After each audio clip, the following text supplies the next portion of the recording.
Olá, sejam muito bem-vindos. Eu sou o Ben David. Estamos começando mais uma videoaula do curso R, módulo Programação em R, nível básico. Hoje nós estamos com a aula 9 e vamos falar sobre vetores. Se vocês quiserem complementar o conhecimento dessa videoaula, sugiro que vocês vão até a página do curso bendavid.github.io/curso R e aqui na barra de navegação em material, subseção básico. Vocês vão cair na página Programação em R nível básico, em que aqui no sumário nós temos a aula específica sobre vetores. Quando vocês vêm aqui nessa seção, nós temos todo o acréscimo de mais informações baseados nas linhas de comando que inserimos, dando um detalhamento maior sobre esse tipo de objeto. Então, como acréscimo também, nós fizemos para a página o link Exercícios e Scripts via Chime, para que vocês possam fazer os exercícios de modo online e que consiga consolidar o conhecimento adquirido na página e na videoaula. Vamos lá?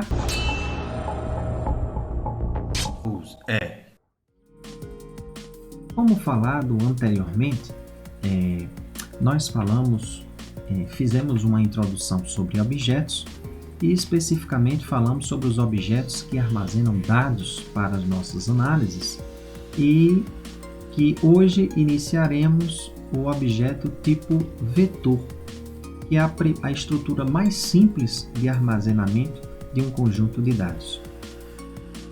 Vamos lá então. Então, o que nós temos é que os vetores atômicos, e mais uma vez definimos os vetores atômicos como os vetores que armazenam ou que têm elementos de mesmo modo, um atributo intrínseco aos objetos. Então, os tipos de vetores que nós temos, baseado nesse modo, são os numéricos, lógico e caractere. Os numéricos, eles vão subdividir em inteiro e real. No caso, em sintaxe do R, nós vamos ter numeric, integer, double, logical e o caractere, né?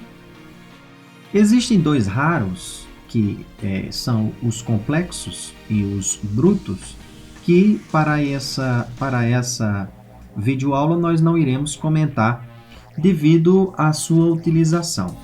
Então, para fins práticos, nós vamos nos deter a esses três tipos de objetos, do caso vetores atômicos: numéricos, lógicos e caracteres. Então, vamos primeiro. A primeira estrutura simples que nós temos da criação de um vetor é ele de comprimento 1. O comprimento, mais uma vez, é um outro atributo intrínseco aos objetos, em que, nesse caso, nas videoaulas anteriores, quando nós pegávamos os objetos, pegávamos um nome e associava a um número, na realidade o que nós tínhamos ali era um vetor. O que de fato nós temos é um vetor de comprimento 1 e não existe esse termo como existe na álgebra linear, por exemplo, o escalar, que é um vetor de comprimento 1. Aqui nós chamamos simplesmente de vetor. Então, as sintaxes que nós utilizamos de determinadas palavras reservadas, que são úteis aqui, no caso nós temos o true, false, o inf, que é o mais infinito e o menos infinito, o none, que significa que esse resultado, o resultado impresso não existe elemento, e o NA é quando nós queremos definir valores em que não são observados, por exemplo. No caso que nós temos aqui para os resultados de mais inf, menos inf e none, nós temos expressões, quer dizer, resultados com operações básicas. Quando nós pegamos, por exemplo, 50 dividido por 0, nós vamos ver que o valor impresso é esse valor especial para representar o comportamento desse valor indo para mais infinito. No caso da divisão com valor negativo menos infinito, aqui nós temos uma continuação, né? E aqui, quando eu pego esse resultado mais infinito com menos infinito, a gente vai ver que esse resultado não existe, né? Não tem número para esse tipo de operação, tá? Demais escalares que nós temos para vetores numéricos do tipo double, e aí nós podemos ter que são os valores com casas decimais, com dupla precisão, né? E aí nós temos com casas decimais, representação de modo científico e hexadecimal, o R permite. Vetores numéricos do tipo inteiro, né? Integer, que são representados pela letra L ao final do número inteiro. Então a gente pode representar essas nomenclaturas aqui todas com L no final, ele vai entender que é inteiro. E as representações em caractere, que aí nos nomes ou números, ou o que quer que seja, se a gente colocar entre aspas, o R entende que esse elemento é um elemento em caractere, né? Podem ser utilizados. Nós poderemos utilizar aqui também com aspas simples, tá? O R entende, ou aspas duplas, o R entende como caractere.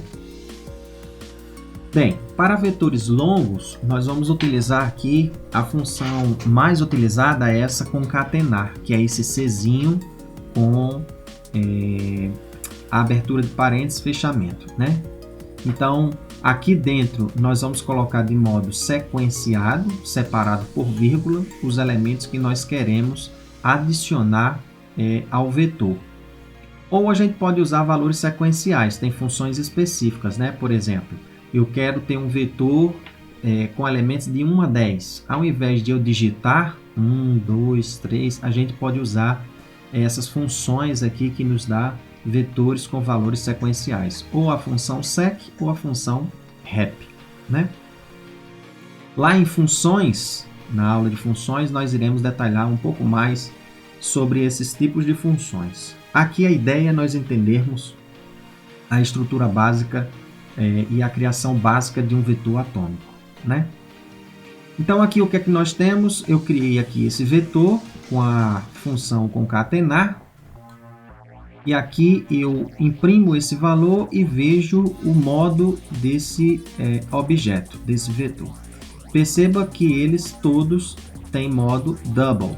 Se nós usássemos aqui, ao invés do type of, mod, né, a gente iria ver que esse resultado seria numeric.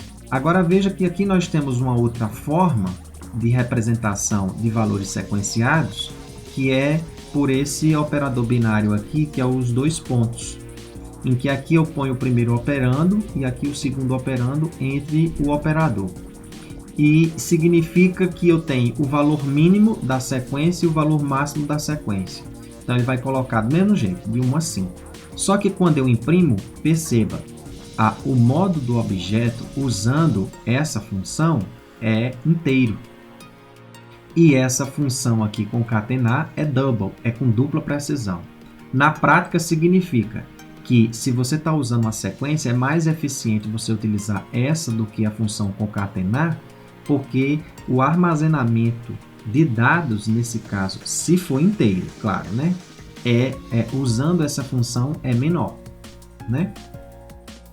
Então, aqui nós vamos perceber que quando eu quero usar concatenar, a função concatenar, e eu quero obter vetores de modo inteiro, eu tenho que usar, depois, né, do número, usar a letrinha L. E aí nós vamos perceber que aqui eu criei 3 vetores, vetor num2 e vetor num3. E aqui eu simplesmente vou usar um operador lógico, que é igual, para saber se eles são iguais, né? Então, o vetor número 1, vetor num e vetor num2 são iguais? Perceba que todos eles são. Então, o vetor num e vetor num2 são todos iguais. Perceba que 1 em 1L, o valor específico ele não muda, né? Não altera. Agora perceba que para todos eles, se eu criar a mesma estrutura para os 3 vetores, todos eles são iguais, olha, não tem alteração. O que vai diferenciar é a memória do objeto, né? E aqui vocês podem observar que quando eu pego o vetor num, num2, num3, o que vai diferenciar entre eles é que o primeiro ele é um double. Então, ele armazena a quantidade, a mesma quantidade de números, o armazenamento de memória é maior do que os demais. Veja que são os mesmos elementos sendo utilizados, né? Então, isso daí a gente tem que tomar cuidado, porque perceba, o primeiro objeto, ele armazenou, para ser armazenado na memória, ele gastou 96 bytes. O segundo, 80. O terceiro, 680. Aí você, a priori, pensaria assim, então essa forma que você está falando, David, é mais eficiente usar a função dois pontos para criar um objeto sequenciado se ele gastou 680 bytes e os outros na casa de 96, 80. E aí tem uma coisa que é interessante, né?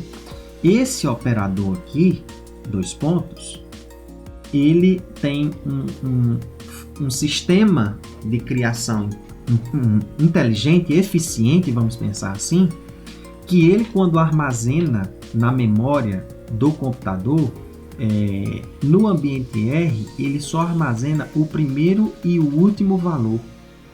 Então perceba, para qualquer sequência que você fizer, o armazenamento dele é sempre o mesmo, 680 bytes. Então, dependendo da quantidade de números, é muito melhor usar, se é de forma sequencial, essa forma do que as demais, porque perceba, quando você usa o concatenar, e eu jogo essa função aqui dentro do concatenar, tudo vai virar double. Então perceba, 10 valores deu 96 bytes. 10 mil valores deu 40 mil bytes. 1 milhão de valores deu 4 milhões de bytes. Então veja que o armazenamento é muito maior. Enquanto que eu usando apenas o operador binário, dois pontos, só foi 680. Então tem coisas, essas coisas é o que no nosso código ele se torna mais eficiente e menos gasto computacional, né? Então quando a gente vai entendendo as minúcias dos objetos e das funções que tem no R, a gente vai tentando programar nossas rotinas de modo mais eficiente, né? A manipulação de vetores que nós vamos ver, nós vamos iniciar criando um vetor de comprimento zero, que no R existe, que é usando as funções numeric, zero, e aí nós vamos associar a um nome, V1, né? Quando eu peço o comprimento, você vê que o comprimento é zero. Assim vale para os outros modos de vetores, né? Caractere e lógico, né? Do mesmo jeito. E para adicionar, o que nós vamos fazer é utilizar um sistema de indexação, que significa, uma vez que nós criamos aqui os objetos, nós vamos usar, após o nome do objeto, nós vamos usar os colchetes e nós vamos identificar a posição com a qual nós queremos inserir o número. Então aqui, por exemplo, eu tenho o vetor 1, em que no primeiro elemento do vetor eu quero inserir o objeto 5, ou o valor 5. Eu quero inserir no segundo elemento do objeto V1, eu quero inserir o 3, o 10 e assim sucessivamente. Então perceba que ao final eu tenho o objeto V1 com esses três valores de comprimento não mais 0, agora de comprimento 3. Perceba que aqui nós estamos usando uma sequência de comandos de uma vez só, numa mesma linha do console, né? Estão separados por ponto e vírgula. Beleza. Aí aqui, manipulando mais um pouco, o que acontece é que da mesma forma como nós inserirmos esse valor, se eu quero visualizar o valor, basta também utilizar o sistema de indexação. Dizer o nome do objeto, entre colchetes e informar a posição.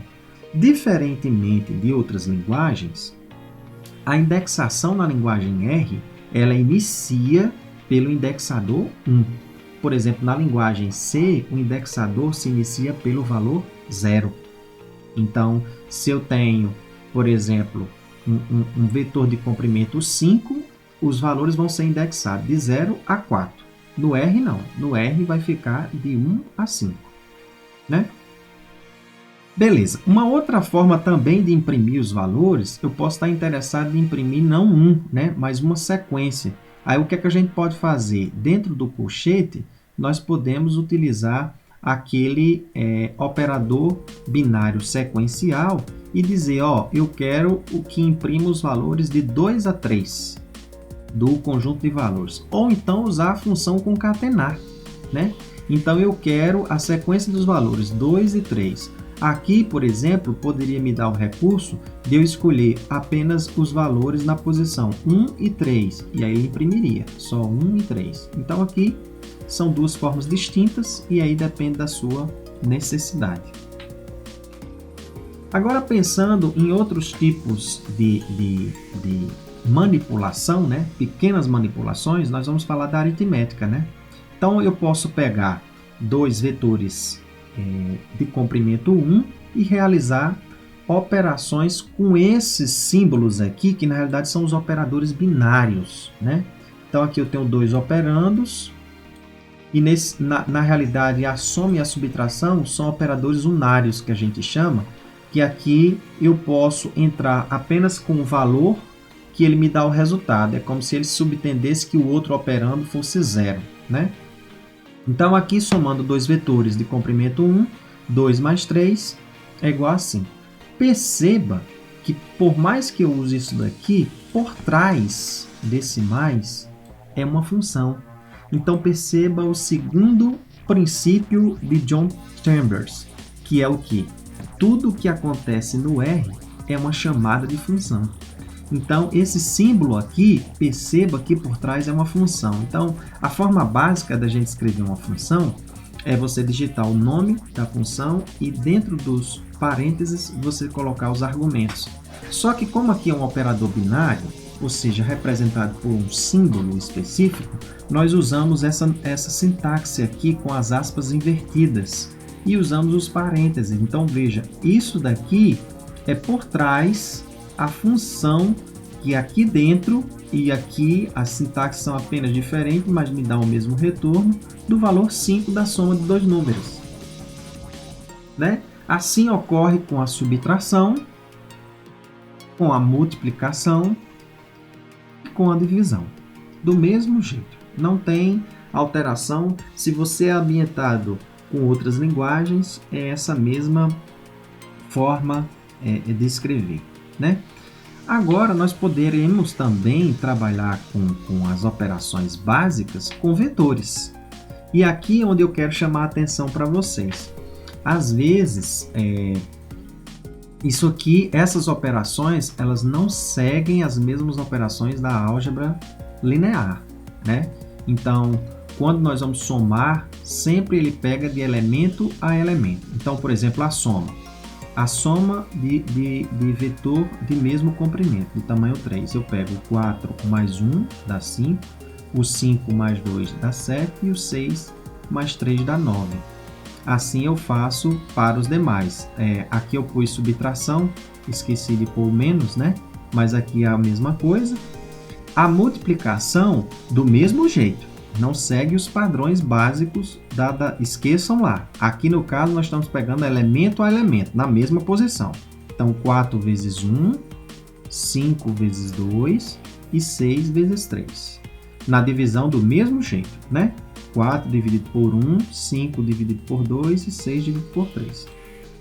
O que vai acontecer é que quando nós temos comprimentos de vetores diferentes, o R completa o outro vetor de comprimento menor de forma recursiva. Então, perceba, ele solta o warning, aqui um alerta, mas ele solta o resultado. O que aconteceu com esses dois últimos aqui? Ó? O que foi que nós fizemos nessa sequência? Nós fizemos assim, nós pegamos primeiro valor 1 mais 3, 2 mais 4, 3 mais 5, deu 8. Os dois últimos, chega aqui ao final, que o meu último valor aqui é o 10. E eu ainda estou aqui correndo nesse vetor no número 8. Então, 8 mais 10 dá 18. O próximo número aqui, ó, que é o 9, aqui já não tem mais número.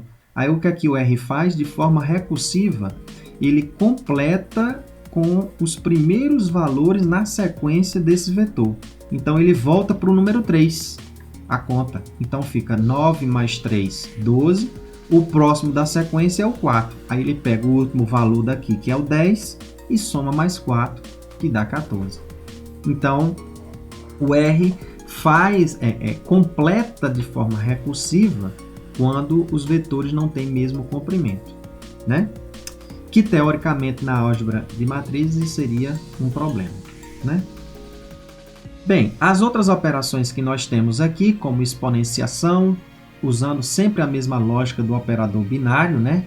Sempre o primeiro, o operador, mais o segundo operando, né? Então aqui é a exponenciação, aqui é quando nós queremos uma divisão inteira, aqui é o restante da divisão, e aqui nós temos algumas funções básicas, que aqui nós vamos detalhar lá na nossa aula de funções, e aí nós vamos explorar um pouco mais os objetos e mostrando algumas funções básicas que existem no R.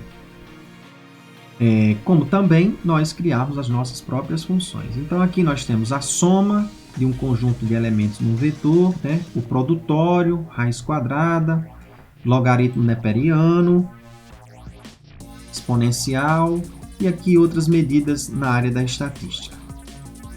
Beleza. Feito isso, nós vamos apresentar alguns operadores lógicos que também são muito interessantes e a gente precisa de mais desses operadores lógicos, que dependendo dos argumentos, nós poderemos tomar determinadas decisões.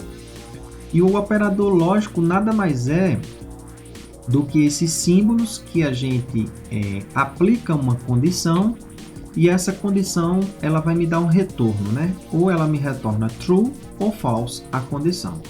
Então a sintaxe é sempre assim, no caso, né? A menor do que B, a representação é essa. Pense em números, né? Aí a pergunta é, A é menor do que B? Essa daqui.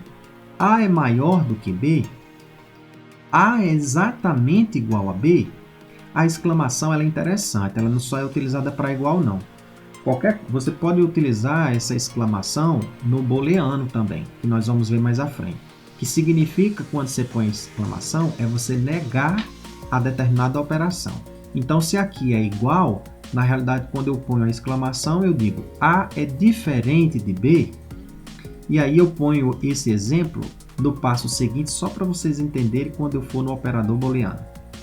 Aqui no caso, A é maior ou igual a B, A é menor ou igual a B, e aqui nessa última operação binária, do in, significa perguntar o seguinte, o elemento A está contido nesse vetor aqui, ó,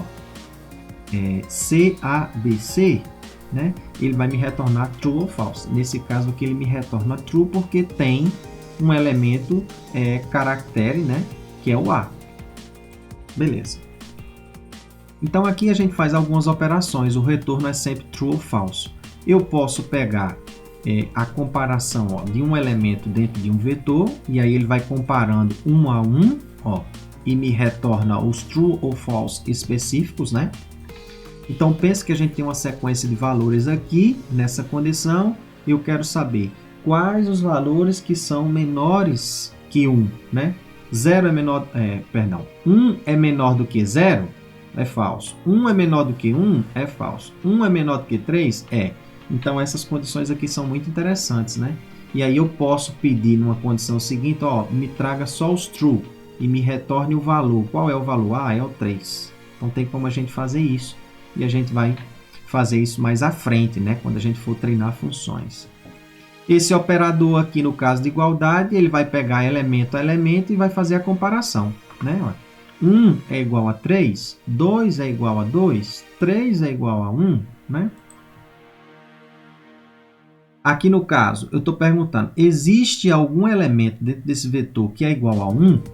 Ele está me retornando falso, ó. E aqui eu faço a comparação com os demais. O 1, existe algum elemento aqui dentro que é igual a 1? Ele me retorna falso. algum que é igual a 2, ele me retorna falso. Olha aqui com 3, né? Então, sempre ele olha para essa primeira condição, né? Existe algum elemento aqui que é igual a 1? Não. Igual a 2? Também não. Agora, igual a 3? Ah, existe, ó. Aqui é o 3. Aí ele me retorna true, né? Bem interessante esse operador lógico. Os operadores booleanos é justamente quando a gente pega mais de uma operação lógica e usa as condições, uma condição e ao mesmo tempo a outra, e o retorno vai ser true ou false. Então aqui nós temos o i comercial, que é quando essa primeira condição ou e essa são verdadeiras, né? Então essa condição e essa são verdadeiras, se for, ele me retorna true, né? Aqui com o barra é a condição, a conjunção ou. Essa condição aqui ou essa são verdadeiras, e aí se for, ele me retorna true, ou se não for, false. Aqui nesse caso, ó, apenas um é verdadeiro, né? Então, esse daqui é interessante, essa exclamação, porque ele nega a condição. Então, perceba, o N aqui significa que alguma das condições são verdadeiras, alguma das condições aqui são verdadeiras. Então, perceba aqui agora para o all, para a gente entender essa exclamação. Então, o all eu tenho aqui, todas as condições são verdadeiras, aí ele vai me retornar true ou false. Se eu pegar a interrogação e jogar dentro do all, ele vai dizer, nem todas as, nenhuma, né, porque é todas, né, então é o complemento, é a negação. Nenhuma das condições é verdadeira, ou seja, todas são falsas. Então, se for essa exclamação all aqui, ele vai me dar tudo verdadeiro, ou seja, se todos forem falsos, ele me dá o true. Isso é muito interessante e também aplicável em muitas situações. Aqui nós mostramos que de forma vetorial você pode aplicar, né, esses operadores booleanos. Então aqui eu tenho os vetores x, y e z. E aí veja, o que é que o operador booleano ele faz? Aqui eu estou com o i comercial, né? Então aqui eu vejo, essa condição aqui é essa primeira operação. Se todos aqui forem true, ele vai pegar combinado, né, elemento a elemento do vetor e vai fazer a comparação. Então perceba, x é igual a y, y é igual a z, então perceba, x é igual a y. Todos são verdadeiros, né? Agora, y nem todos são iguais a z. Perceba que o último elemento é 3 e o último aqui é 4. Então, o último aqui é falso. Aí, o que é que ele pergunta aqui? Olha, essa condição e essa são verdadeiras? Aí, o que é que ele pega? Ele pega o true com true, ele vai me dizer que é verdadeiro. O segundo elemento, o true com true, ele vai dizer que é verdadeiro. Mas o terceiro, que é 3 com 4, é true com false. Então, isso não é verdadeiro, é falso. Então, é assim que a gente usa o operador booleano. Veja que aqui eu tenho uma condição de operadores lógicos, aqui outra condição, e aí eu faço essas duas junções dessas condições, né? Façam exercícios sobre isso, que é interessante vocês criarem juntamente com as videoaulas seguintes, as de trás, para vocês treinarem e guardarem os scripts de vocês. Então, a videoaula sobre vetores foi isso. Espero, veja que essa é a parte, nós dizemos que os vetores, eles são vetores unidimensionais. Nós vamos perceber na aula seguinte, em que quando nós acrescentamos um atributo dim, ou seja, aumentamos mais uma dimensão, nós criamos vetores agora que são vetores bidimensionais, só que a gente chama também isso de matriz, mas na realidade são vetores atômicos, né? Então esse tipo de objeto, a parte mais simples da estrutura de um objeto, ela é extremamente importante para tudo que vai seguir na criação de demais objetos para armazenamento de dados em termos de análise. Tá? Então, bons estudos e até a próxima!